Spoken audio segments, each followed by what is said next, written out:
नमस्ते बच्चों, कक्षा 6 विषय विज्ञान आपका चैप्टर 8वां। इसका जो स्टार्टिंग का भाग था वो आपने किया था और इसके अंदर शरीर में गति और संधियों के बारे में बताया गया है। तब अपने जो भाग करेंगे वो है संधियों के प्रकार, कौन कौन सी संधियां हैं और कैसी है। चलो देखते हैं। पहली दे रखी है कंदुक कलिका संधि। इसके लिए क्रियाकलाप दे रखा है कि कागज़ की एक पट्टी को एक बेलन के रूप में मोड़िए। रबड़ या प्लास्टिक की एक पुरानी गेंद में एक छेद करके उसमें मोड़े हुए कागज़ को बेलन को डालिए, जैसा कि आपके चित्र में दर्शाया गया है। चित्र देखो ऐसा। ये कंदुक कलिका संधि बनती है। देखो कैसे कि गेंद को चिपका दीजिए। अब इसके ऊपर क्या कर दिया, यहाँ पे गेंद को चिपका दिया गया और गेंद को एक छोटी कटोरी में रखकर चारों ओर घुमाने का प्रयास कीजिए। एक कटोरी रख लो और अपने ऐसे गोल गोल, ये कटोरी है ऊपर वाली, तो गेंद को चारों ओर घुमा सकते हैं। तो क्या जो कागज़ का बेलन है वो घूमता है? हाँ, घूमेगा। तो अब कल्पना कीजिए कि कागज़ का जो बेलन है वो आपका हाथ है। कागज़ का जो बेलन है वो क्या है, आपका हाथ है, और गेंद है उसका एक सिरा है। कटोरी कंधे के उस भाग के समान है जिससे आपका हाथ जुड़ा हुआ है। हाथ को तो कागज़ का बेलन मान लिया और कटोरी कंधे को मान लिया, तो अपनी जो हाथ है उस पूरे बाजू को कंधे के चारों ओर घुमा सकते हैं। तो ये एक अस्थि का गेंद वाला हिस्सा दूसरी अस्थि की कटोरी रूपी गुहिका में धंसा हुआ है और इस प्रकार की संधि सभी दिशाओं में गति प्रदान करती है। ये जो संधि होती है चारों तरफ घूमती है, सभी दिशाओं में उल्टी सीधी गति प्रदान करती है।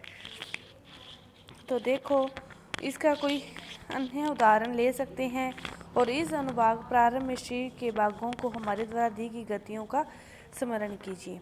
दूसरी है वो है दुराग्र संधि। गर्दन और सिर के दुराग्र, इसको कौन सी संधि मानोगे? गर्दन और सिर को जोड़ने वाली, गर्दन और सिर को जोड़ने वाली जो संधि है वो कौन सी संधि है? दुराग्र संधि है।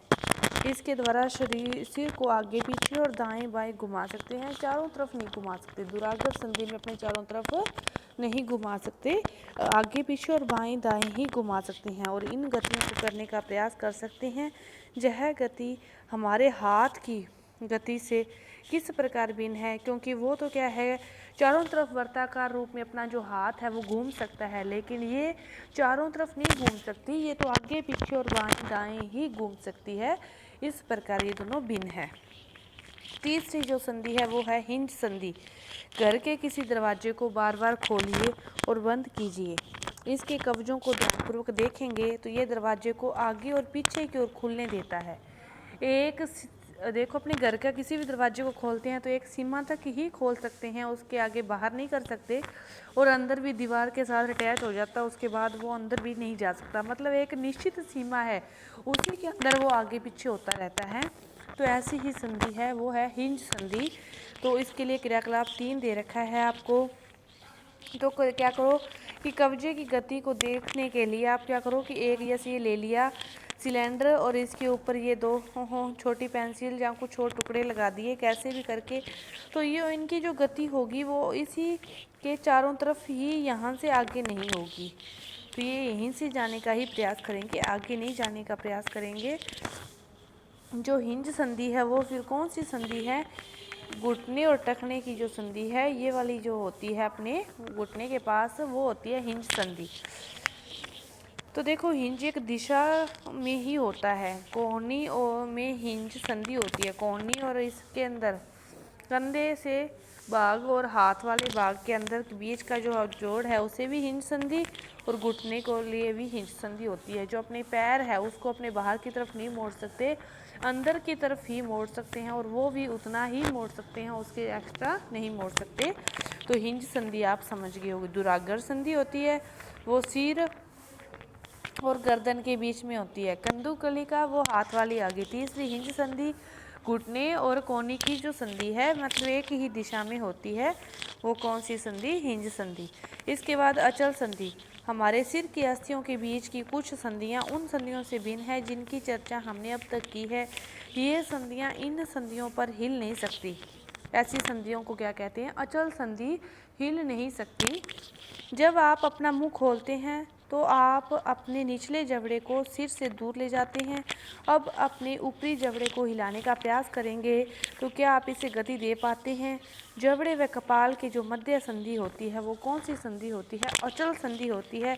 ये संधियाँ हिल नहीं सकती, ये अस्थियाँ होती है, ये हिल नहीं सकती, तो ये नहीं क्या कहते हैं? अचल संधि कहते हैं।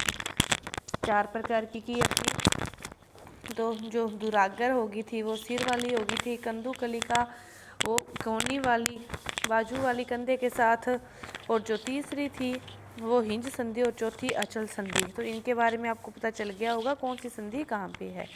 इसके बाद देखो, हमने कुछ संधियों की चर्चा की है जो हमारी अस्थियों को एक दूसरे से जोड़ती है। हमने 4 संधियों की चर्चा की है, चारों के बारे में आप आसानी से समझ सकते हो। कंदुकलिका हाथ की कंधे के साथ, दूसरी थी दुरागर गर्दन और सिर के बीच में, जो बाएं दाएं और आगे पीछे ही घूम सकती है, चारों तरफ नहीं घूम सकती, लेकिन कंदुकलिका वर्ताकार है। इसके बाद जो तीसरी संधि थी वो थी हिंज संधि, घुटने और टखने की, और उसके बाद जो संधि अपनी की है वो है अचल संधि।